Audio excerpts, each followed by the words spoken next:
Une seule vidéo? C'est tout ce qu'il a fallu pour que le nom de Philippe de Villiers soit à nouveau partout. Ah oui, des millions de vues sur X, TikTok, YouTube. C'est un vrai raz-de-marée. Un raz de marée exactement. Alors la question, c'est comment un homme politique que beaucoup pensaient, disons, en retrait, a pu provoquer un tel séisme. C'est ça. Aujourd'hui, on va justement décortiquer ça en se penchant sur une analyse très détaillée de ce message viral, une analyse de la chaîne Le Médiateur. Notre but, c'est de comprendre ce qu'il dit, pourquoi ça résonne autant, et aussi de regarder la riposte que ça a déclenchée. On plonge vraiment au cœur d'une tempête politique. Et au cœur de cette tempête, vous l'avez dit, il y a un mot qui revient tout le temps, un concept. La souveraineté. Oui, il le brandit comme un étendard, et l'analyse qu'on a sous les yeux montre bien comment ce seul principe, pour lui, sert de grille de lecture pour absolument tout le reste. La politique intérieure, la guerre en Ukraine.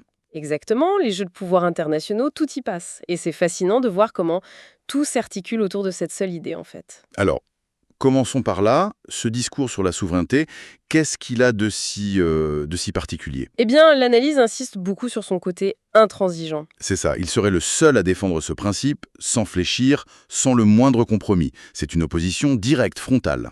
Avec le gouvernement actuel, oui. Macron, Attal, Borne, ils sont tous accusés d'avoir organisé ce que la source appelle des abandons successifs de souveraineté à Bruxelles. Et c'est vraiment le point de départ de toute l'argumentation. Absolument. Et ce qui est puissant, c'est que ces abandons ne sont pas juste des concepts abstraits, théoriques. Non, l'analyse les relie à des conséquences très concrètes. Exactement. Une perte de compétitivité, par exemple. L'idée, c'est que la France a perdu ses avantages d'avant, comme une énergie pas chère, des coûts de production bas. À cause de ces transferts de pouvoir. Voilà. La souveraineté perdue, c'est l'usine qui ferme. C'est très direct. Il y a d'ailleurs cette citation rapportée dans la source qui résume tout. Sans une souveraineté nationale pleine et entière, la France n'aurait jamais été la grande nation européenne qu'elle est. C'est une vision presque nostalgique, mais surtout, elle désigne des coupables très clairs. Oui, la thèse développée, c'est celle d'un sabotage en fait. Carrément. 3 acteurs sont pointés du doigt. D'abord, les États-Unis et leur hégémonie économique. Ensuite, l'Allemagne et ses intérêts mercantiles. Et enfin, bien sûr, Bruxelles, avec ce que la source nomme son appétit bureaucratique. Et le but commun de ces trois-là, ce serait d'avoir torpillé toute initiative qui renforçait une France indépendante. Et pour que ça ne reste pas juste une théorie, l'analyse donne un exemple très très précis, le gaz de schiste américain. Ah oui, l'accusation est lourde. Les États-Unis auraient, en gros, volontairement manœuvré pour nous rendre dépendants sur le plan énergétique. Et voilà le lien avec le quotidien des gens. Le résultat, nous dit-on, c'est que la France paie aujourd'hui son gaz 4 à 5 fois plus cher. Donc on n'est plus dans la géopolitique. Non, on est dans la facture qui explose, les familles qui se retrouvent en précarité, les usines qui ne peuvent plus tourner. C'est cette capacité à lier une décision prise à Washington à la vie des gens qui donne sa force au discours. Et cette critique des décisions, elle glisse très vite vers une critique des hommes politiques eux-mêmes. Oui, la source parle carrément d'hypocrisie politique. On attaque plus seulement les accords, mais ceux qui les ont signés. Le cas de Gabriel Attal est utilisé comme l'exemple parfait de ça. C'est ça. On le dépeint comme quelqu'un qui a activement soutenu ces transferts de pouvoir avant de faire un pivot à 180 degrés comme une girouette dans la tempête dès que le vent tourne. En se plaignant des conséquences de ses propres décisions, en gros. Exactement. Et c'est là que la figure de De Villiers est construite en miroir inversé. Face à la girouette, on a le chêne, quoi. L'argument de la conviction. Voilà. En restant campé sur ses positions, il montre ainsi plus de colonnes vertébrales, plus de convictions authentiques que tout le gouvernement actuel réuni. C'est l'argument de la conviction contre l'opportunisme. Il est donc présenté comme celui qui ose dire tout haut. Voilà. Ce que des millions de Français pensent tout bas. C'est une posture de franc-tireur, très classique mais efficace. Mais ce qui est surprenant, c'est que les flèches ne partaient pas que dans une seule direction. C'est ça qui est intéressant. L'analyse montre qu'il ne se contente pas de critiquer ses adversaires. Il va jusqu'à régler ses comptes avec son propre camp conservateur. Il se met au-dessus de la mêlée. En solitaire. Et cette position lui permet d'aborder des sujets encore plus sensibles, comme la guerre en Ukraine, avec une liberté de ton totale. Militairement ingagnable pour tout le monde. Une impasse sanglante. Sa vision, c'est que les livraisons d'armes, les sanctions, tout ça, ça ne fait que prolonger la souffrance. Il plaide pour une rupture. Une rupture totale avec la stratégie actuelle, oui. Il appelle à une initiative diplomatique courageuse et pragmatique. En clair, il dit que la voie militaire est une impasse et qu'on refuse de le voir. Et le point de rupture, le point qui fait vraiment réagir, c'est quand il lance « Il faut parler avec Poutine ». Une phrase presque taboue aujourd'hui. Oui, et l'analyse prend bien soin de nuancer, en précisant que ce ne serait pas par admiration. Mais par pur pragmatisme, parce que Poutine tient les clés d'une issue. C'est comme ça que c'est présenté. Et cette vision, elle s'appuie sur une analyse géopolitique qui lui est propre. Tout à fait. Il voit Poutine comme un souverain, pas comme quelqu'un qui chercherait à ressusciter l'URSS.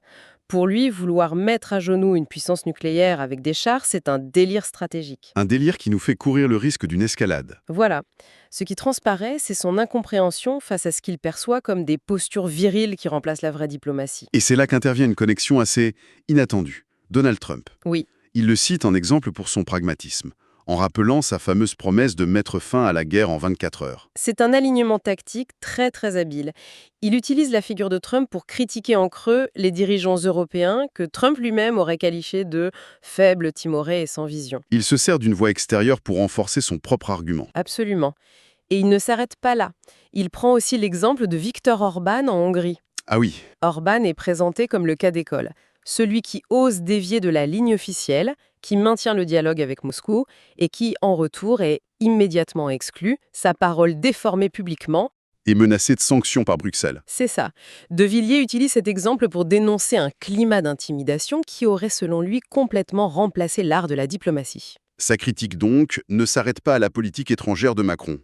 La source montre qu'il va beaucoup plus loin, jusqu'à s'en prendre à sa propre famille politique. Oui, il y a un sentiment de trahison qui est très palpable dans l'analyse. C'est le portrait d'un homme qui se sent abandonné, trahi, C'est ça, la vidéo rapporte qu'aucun des cadres de la droite qu'il a pu former ne l'appelle, pas un message.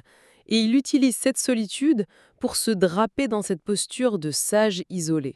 celui qui voit ce que les autres, pris dans leur petit jeu politique, ne voient plus. Voilà. Et depuis cette position, il critique même leur stratégie principale face au Rassemblement national. Qu'est-ce qu'il dit au juste? Il dit en substance « Celui qui veut vraiment combattre le RN doit le faire avec de meilleurs arguments, solides et convaincants, pas avec des interdictions arbitraires. » Il s'oppose au fantasme d'interdiction. Exactement, il les juge inefficaces et même autoritaires. C'est un énorme pavé dans la mare de son propre camp. L'analyse parle de tremblement de terre politique. Et le point culminant de cette posture de franc-tireur, c'est sans doute la révélation sur cette rencontre. Secrète, oui, à Abu Dhabi. C'est vraiment le point de bascule de l'analyse, là. Absolument. Jusque-là, on est dans le discours, l'opinion. Mais là, la source révèle une action concrète. Un de ses conseillers proches aurait rencontré des politiciens russes pour poursuivre le dialogue franco-russe. C'est quand même incroyable. Organiser une telle rencontre en sachant que ça va à l'encontre de la ligne officielle. La source le présente comment? Comme un acte de courage, d'inconscience? Elle le présente comme un acte de rébellion diplomatique. Rien que ça. Oui, et pour en mesurer la portée, il faut se souvenir qu'il s'agit de la continuation d'un forum de discussion franco-russe que De Villiers avait lancé en 2001. Ah oui, c'est ancien. Très. Mais le fait de le poursuivre aujourd'hui, alors que Macron a déclaré ce même dialogue officiellement terminé en 2021, ça change complètement sa nature. Ça devient un acte de défiance. Une sorte de diplomatie parallèle, donc. C'est comme ça que c'est présenté. Et pour asseoir cette stature, l'analyse mentionne même que des figures comme Dimitri Medvedev, l'ancien président russe, le féliciteraient chaque année pour sa clairvoyance stratégique. Une façon de dire, OK, je suis peut-être isolé en France, Hmm. mais je suis écouté et respecté ailleurs. Voilà. Ça contribue à construire l'image d'un homme d'État qui agit dans l'ombre pour le bien du pays, même contre l'avis du gouvernement. Et c'est précisément à ce moment-là, quand cette vidéo explose et que cette image se consolide, que tout se complique pour lui. L'analyse insiste énormément sur le timing, oui. La chronologie est présentée comme tout sauf une coïncidence. Exactement. Au moment précis où le message de De Villiers devient viral, une campagne de diffamation éclaterait. Une ONG sort une affaire de 178 dossiers disparus, l'accusant d'avoir détourné des documents gouvernementaux sensibles. Alors, coïncidence, peut-être, mais l'analyse, elle, n'y croit pas une seule seconde. Non, elle y voit une mécanique bien huilée, presque un kit de démolition médiatique. Et la contre-argumentation est précise. C'est-à-dire? Les dossiers ne seraient pas vraiment disparus, mais stockés dans une fondation pour des recherches historiques et point crucial, l'Élysée serait au courant de ça depuis 2019 via des rapports, mais n'aurait jamais rien fait. Alors, pourquoi sortir l'affaire maintenant? Eh bien, c'est toute la question. La perspective défendue, c'est que l'affaire n'éclate que maintenant que De Villiers remue le couteau dans la plaie sur des sujets qui fâchent. L'analyse y voit un schéma classique. Oui, et elle fait un parallèle direct avec d'autres figures, Trump, Orban, le RN. Toujours les mêmes? L'idée, c'est que dès qu'une personnalité perturbe le narratif officiel, la machine bien huilée démarre pour la scandaliser et la réduire au silence. On prendrait une broutille pour créer un ouragan médiatique. Et face à ça, comment il réagit, lui?